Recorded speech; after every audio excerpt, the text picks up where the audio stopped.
This is Covering the Spread, part of the FanDuel Podcast Network.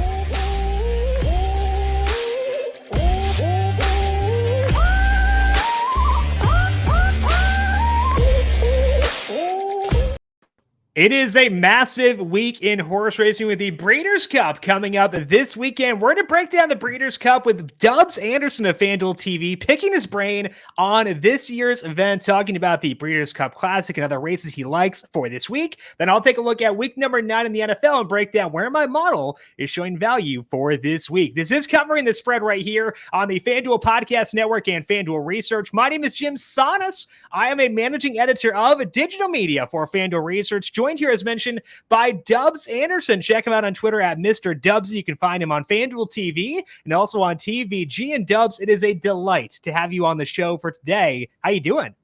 I'm doing good, Jim. It's a pretty exciting week for us with the horse racing, the 40th edition of the Breeders' Cup World Championships. And for all of our sport fans out there, to put it in context, this is essentially the Super Bowl of horse racing, Game 7 in the World Series. It's the very best from Japan, from the Southern Hemisphere, from Europe, all converging out here to Southern California.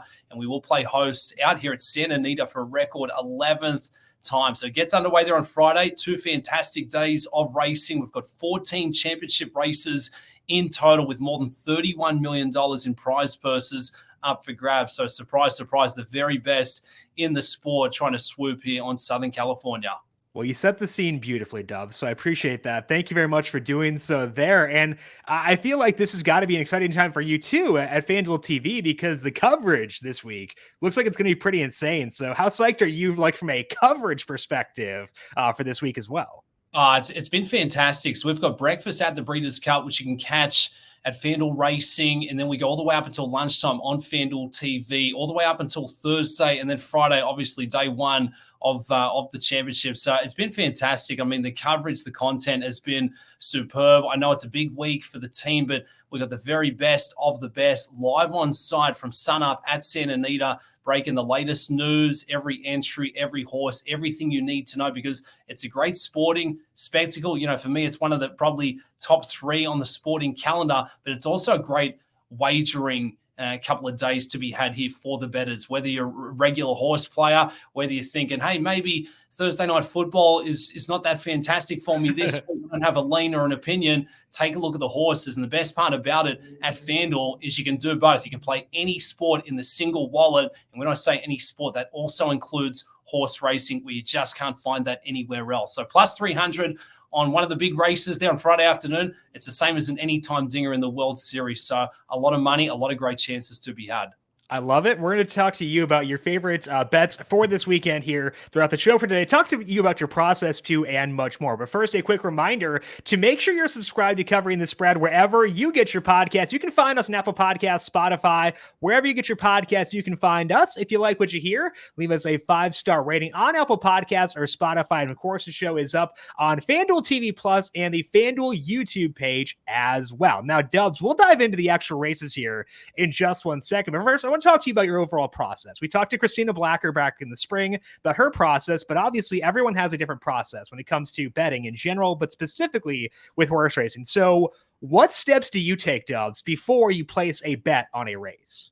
Yeah, and it's very similar to taking a look at how we handicap a lot of other sports. And, the big thing in horse racing, it's not just the same distance and the same horses, just, we get the next 14 and we throw them in at the gates to make a comp. It's very similar to when you look at the Olympics and say the swimming discipline. There's a lot of different distances that they go, the 200, the 400, there's breaststroke, there's freestyle, there's backstroke. So all these horses, yes, they're race horses, but they're suited to different conditions. So that's where I start. I look at the conditions of a race. How far are we going? What surface are we going on? Here in America, I would say we generally, the bigger races are out there on the dirt, but we still have turf racing. Over in Europe, they run on the grass, on the turf. So I start with the conditions first and foremost. Then I'll be taking a look at the class, which I guess is the strength of the field. What kind of races are these horses coming out of? Are these Division 1 horses? Are they Grade 1 winners? Are they Group 1 winners?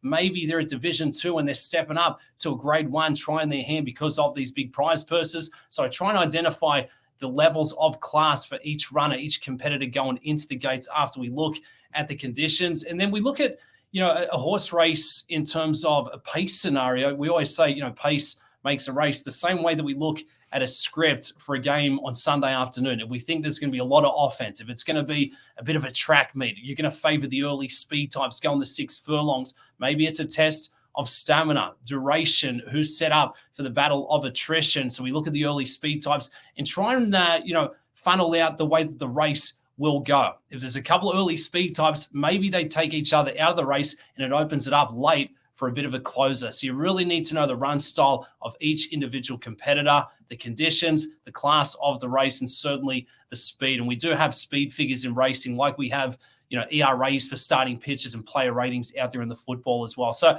a lot goes into it, but it's not so different to the way that we would approach handicapping a basketball game or a football game out there on a Sunday.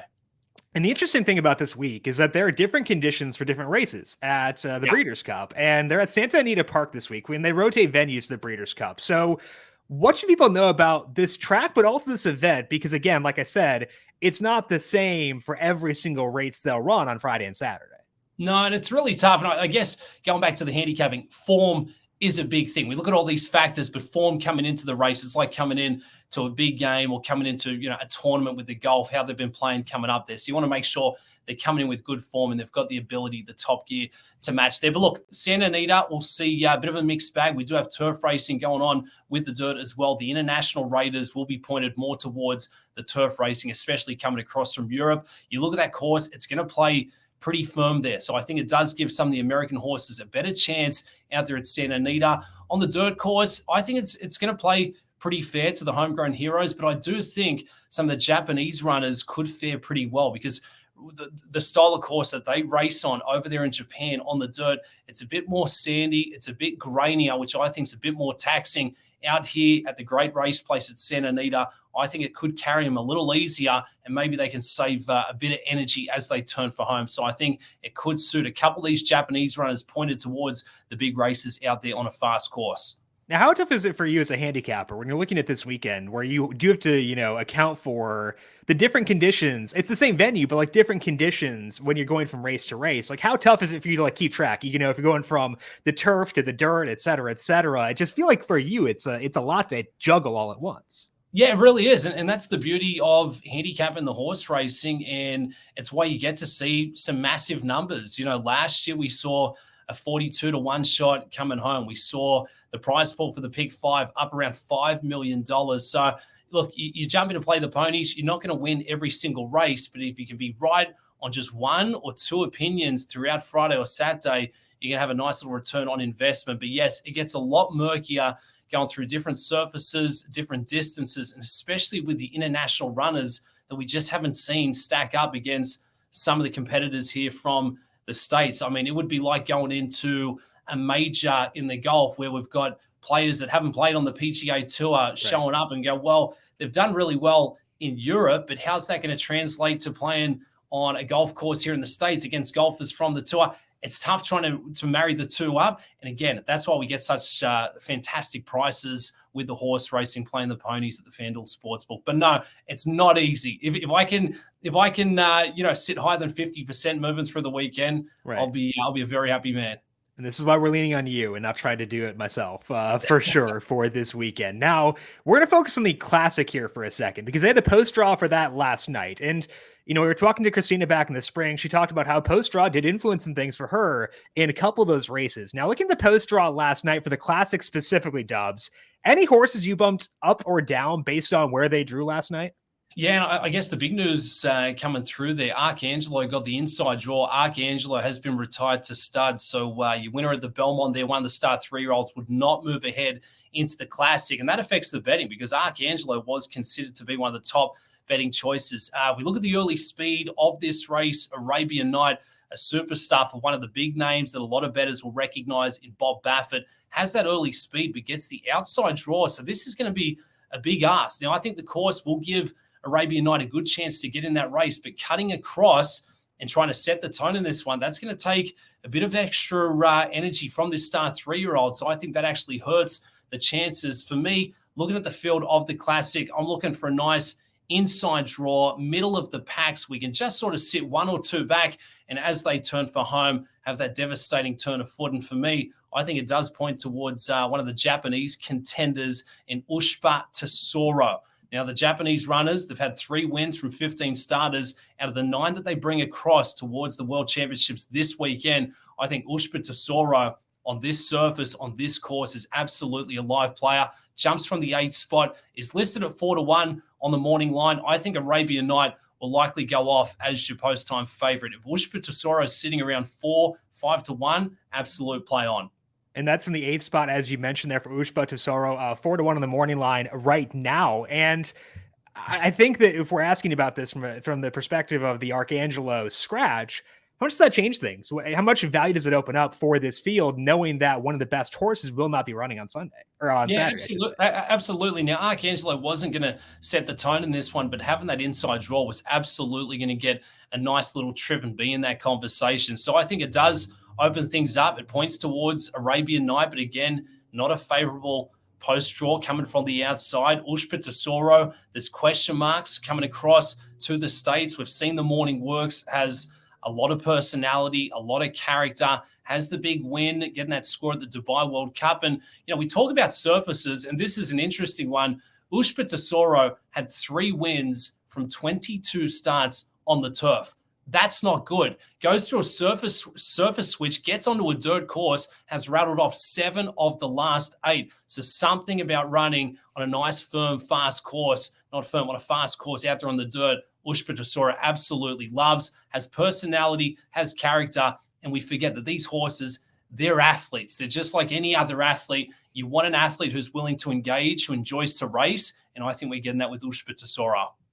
All right, so Ushba Tesoro sounds like your best bet for the Breeders' Cup Classic specifically. Any other horses you have an eye on for that race? Yeah, and I think, if we do get a murky pace scenario and we get a nice little start from the 6th there, Saudi Crown for Brad Cox at 12-1 the morning line, I think we're going to sneak under the radar. You look at the past performances, obviously doesn't have the class that, some of the big contenders bring into this one, but with 5 starts, 3 wins, 2 noses away from having a perfect race record of being 5 from 5, lightly raced, I think is absolutely live there at a bit of a price. And I do think the public will remain chilly towards, just because we've got that wow power of the international runners, Derma Sotogaki, who a lot of people would have seen in the Kentucky Derby, and some of the other big names. So I think Saudi Crown is probably the price play for me, who will sneak under the radar. And hopefully we get double digits. At 12-1, it's the same as plus 1,200, same number, same value, same price. I think that's where the value is. All right, Saudi Crown 12-1. The other one Dubs has his eye on for the Breeders' Cup Classic. Now, another big race this weekend is the Juvenile Filly. That race is on Friday. What stands out to you when you look at that one, Dubs? The Juvenile Filly, look, Tamra is considered to be the next superstar in the sport. And it's a sport where we need the superstars. And you look at Tamra, her mum, Beholder, a Hall of Famer, won this very race back in 2012 at this very course.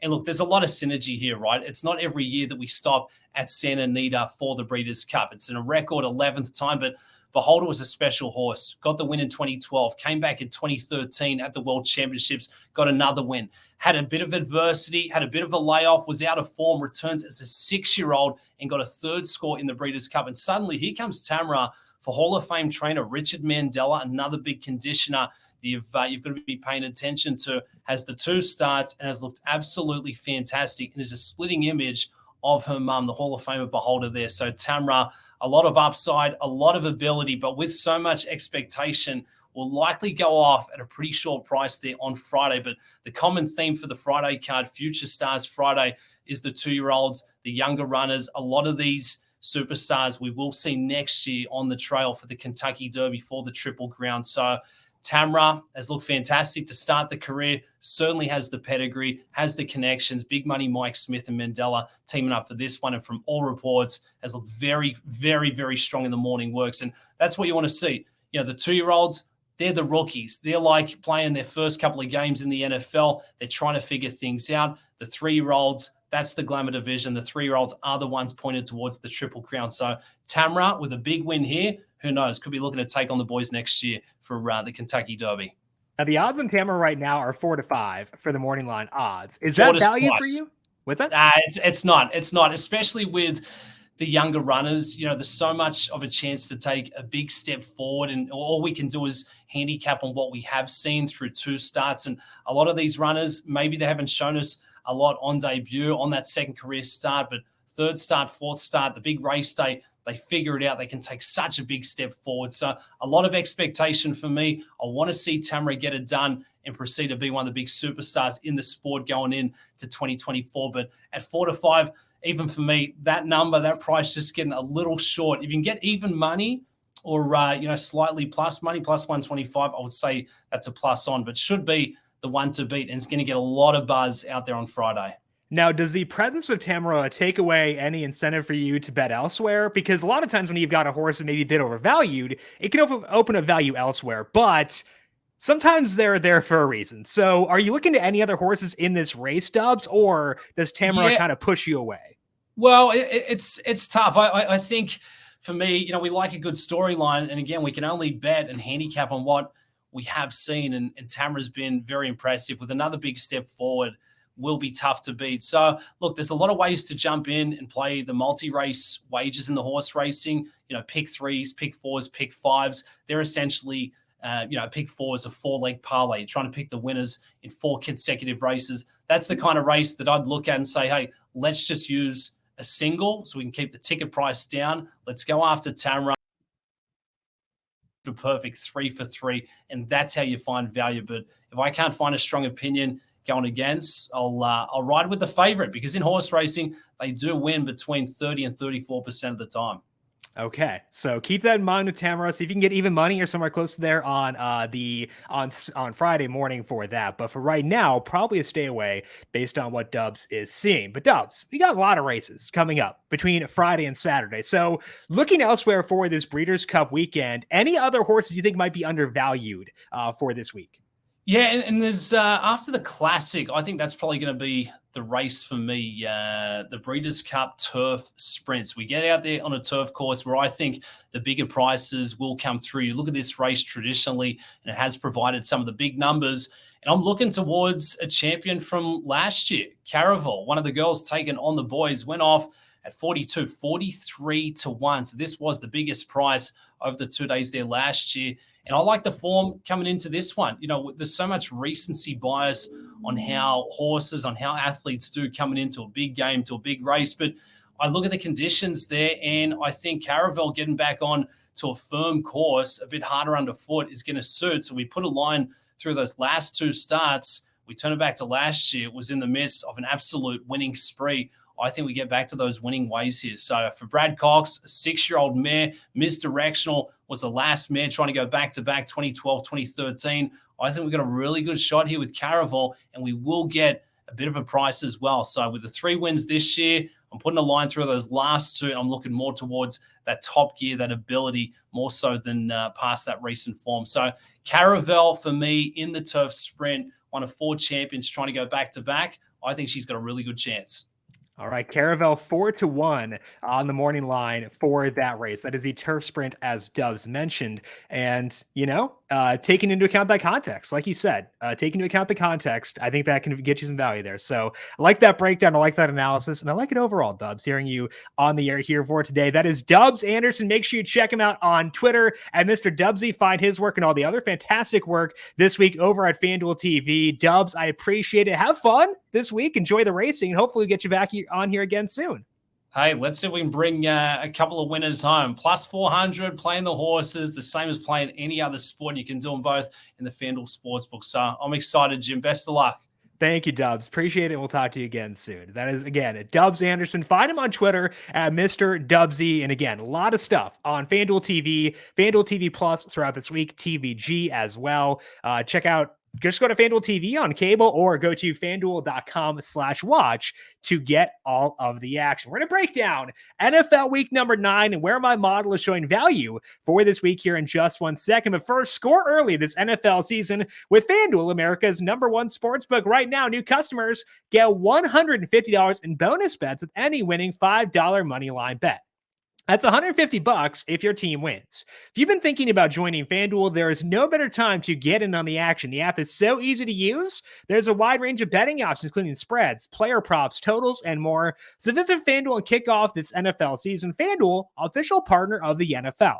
Must be 21 plus and present in select states. FanDuel is offering online sports wagering in Kansas under an agreement with Kansas Star Casino LLC. First online real money wager only. $5 pregame money line wager required. First online real money wager only. $10 first deposit required. Bonus issued is non-withdrawable bonus bets that expire 7 days after receipt. See terms at sportsbook.fanduel.com. Gambling problem? Call 1-800-GAMBLER or visit fanduel.com/RG in Colorado, Iowa, Michigan, New Jersey, Ohio, Pennsylvania, Illinois, Kentucky, Tennessee, and Virginia.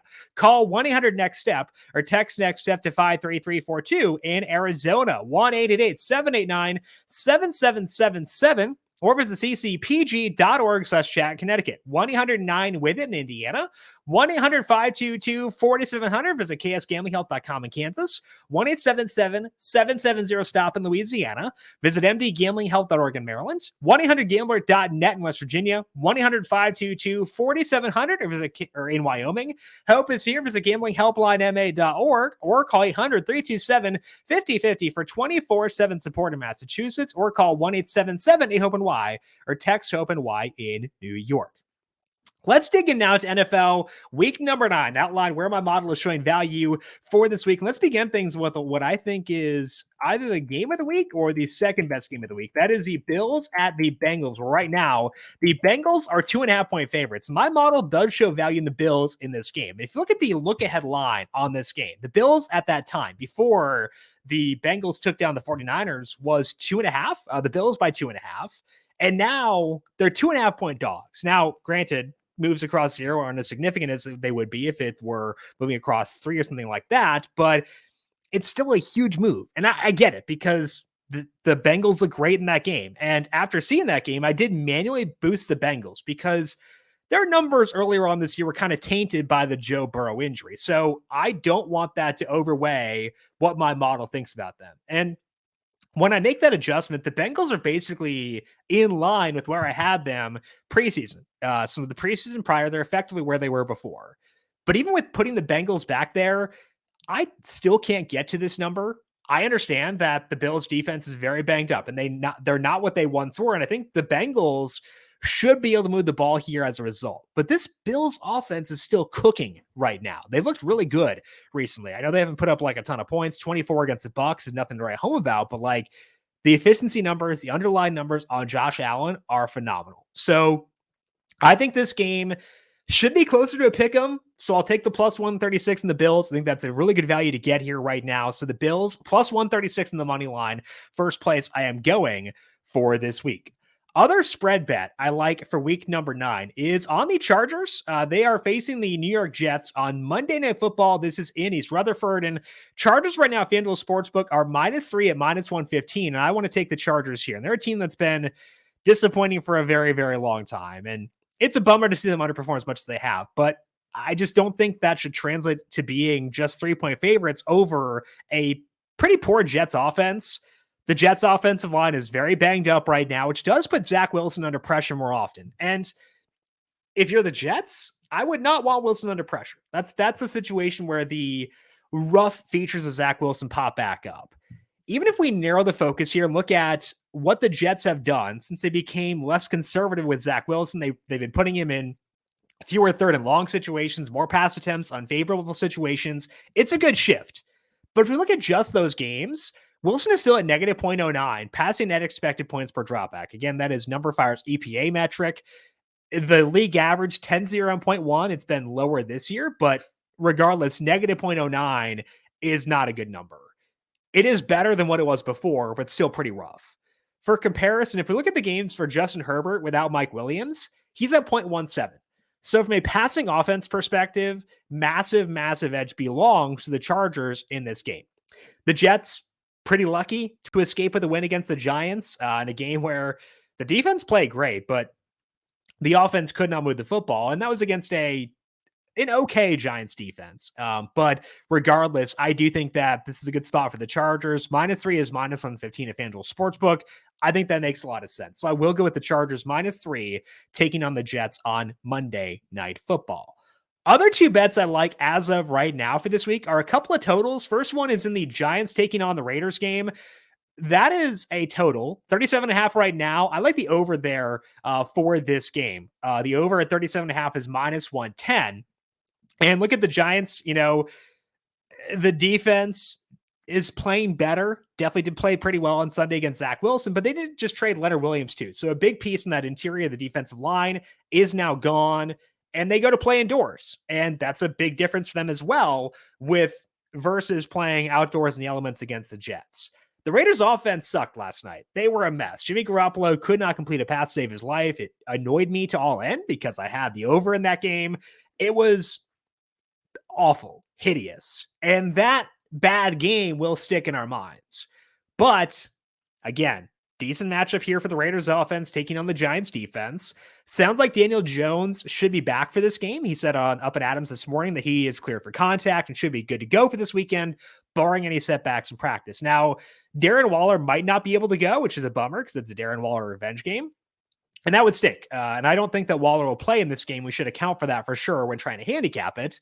But that's accounted for in this number with it being as low as it is right now.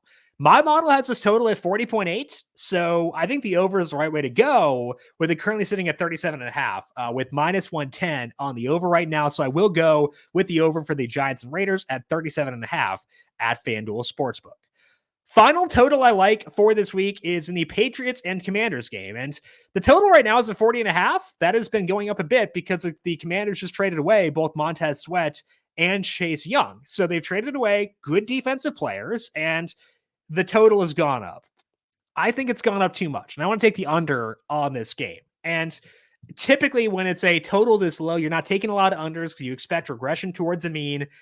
That's not the case here. The wind speed's currently at 9 miles per hour, which does result in a small downgrade here. But also, like, this Patriots offense is not an explosive offense to begin with. And you now take away Kendrick Bourne, who is done for the year with a torn ACL.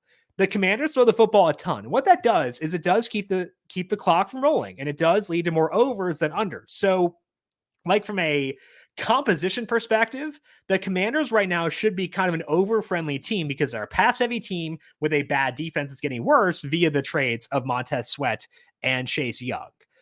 Still, the model knows that. It knows their pace. It knows their offensive efficiency. It knows all those things and does still show value on the under. I've got this number closer to 36, which is tough to do because it's hard to project an outlier in terms of totals, but it's a game with wind. It's two non-efficient offenses and not the worst defenses on the planet. I know the Patriots have lost some key guys in Christian Gonzalez and Matthew Judon. They do get downgraded for that in the model, but even with all these things considered, I do still think that the under is the way to go here. Under 40.5 is -110 at FanDuel Sportsbook. I think there is value there. So bets I like for week number 9, Patriots and Commanders under 40.5, -110. Raiders and Giants over 37.5 at -110. The Chargers -3 at -115. And the Bills money line at +136, all over at FanDuel Sportsbook. We'll talk more about NFL week number 9 on Thursday with Dr. Ed Fang. We'll also have him on tomorrow to break down college football and preview week number 10 there. To wrap up for today, though, got to go back through last week's recommendations here on the show, starting with Dr. Ed Fang. You can find him on Twitter at ThePowerRank and check him out at thepowerrank.com. Ed's favorite bet of the week on the college side of things was Tennessee -3.5.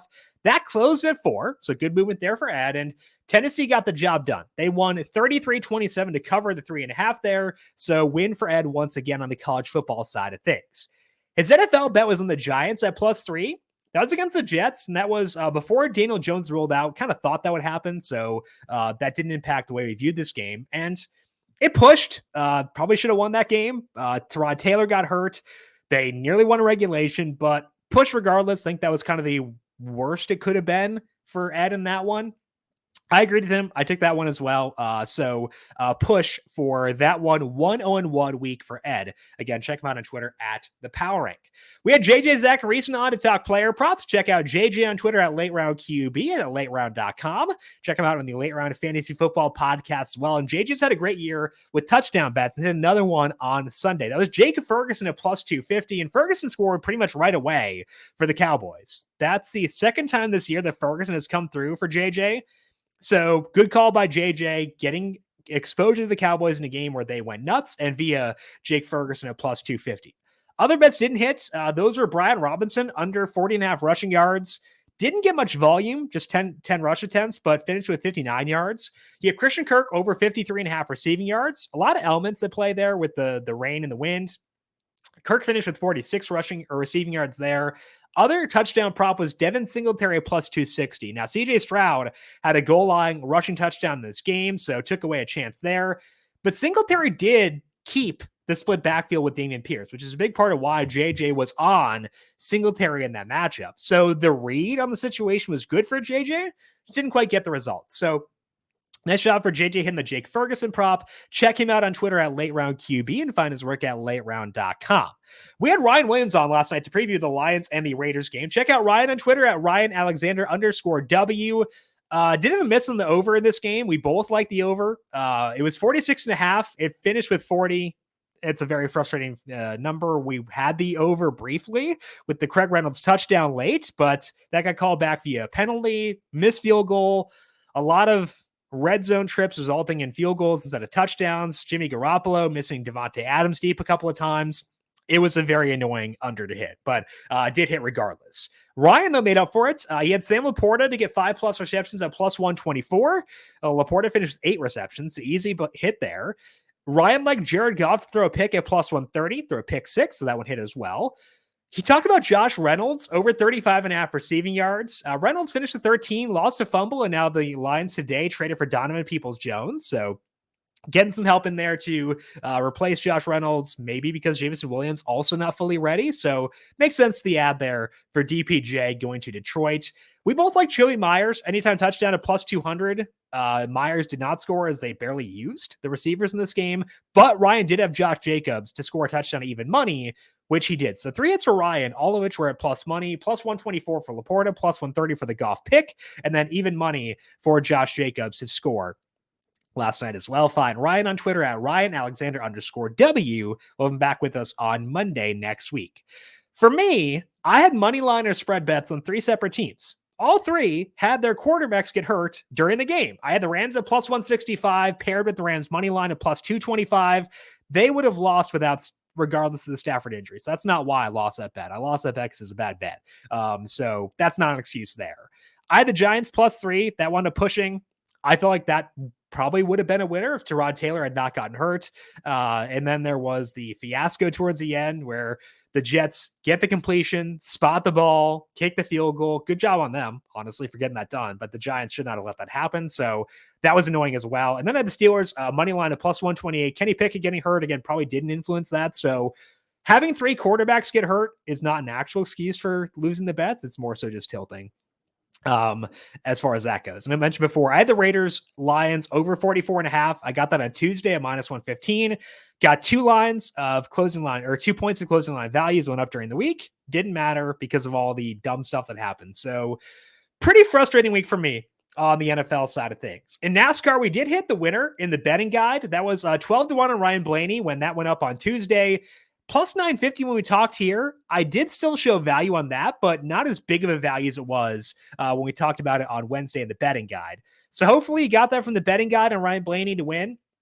Top 10 bets discussed here on the show were Chase Elliott minus 110, Alex Bowman 2-1, and Daniel Suarez at plus 280. Suarez got caught up in someone else's wreck. Bowman wrecked 2. And Elliott ran up front towards the end, but he didn't have enough fuel. So he was kind of flukily running up there. Didn't really count as far as being strength. Elliott finished 17th. So the Blaney one kind of saved me from having a brutal week from a betting perspective overall. Hopefully you got that via the betting guide. Betting guides go up Wednesday or Thursday.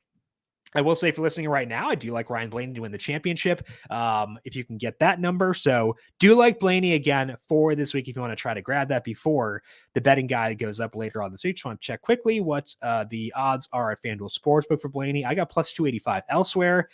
He's plus 250 at FanDuel. Not a great value, but still the one I would like most. Probably not going to touch on that market in the betting guide for this week, but I did take Blaney myself when I got him at plus 280. That is what we have here for today. As mentioned, we are back once again tomorrow to talk some college football, week number 10 with Dr. Ed Feng. To get that and all of our podcasts as they are posted, make sure you're subscribed to Covering the Spread wherever you get your podcasts. And if you like what you hear, leave us a 5-star rating on Apple Podcasts or over on Spotify. Big thank you once again to Dubs Anderson. Check him out on Twitter at Mr. Dubsy. Find his work all throughout this week on FanDuel TV and TVG, and check out all the good work in general on FanDuel TV for this week and every week. If you got any questions for me, I am on Twitter at Jim Saunas. You can also find me on Threads at Jim.Saunas. Want to thank you all for tuning in for today. Good luck to you with your bets across Tuesday. We'll talk to you once again tomorrow to break down some college football. This has been Covering the Spread right here on the FanDuel Podcast Network.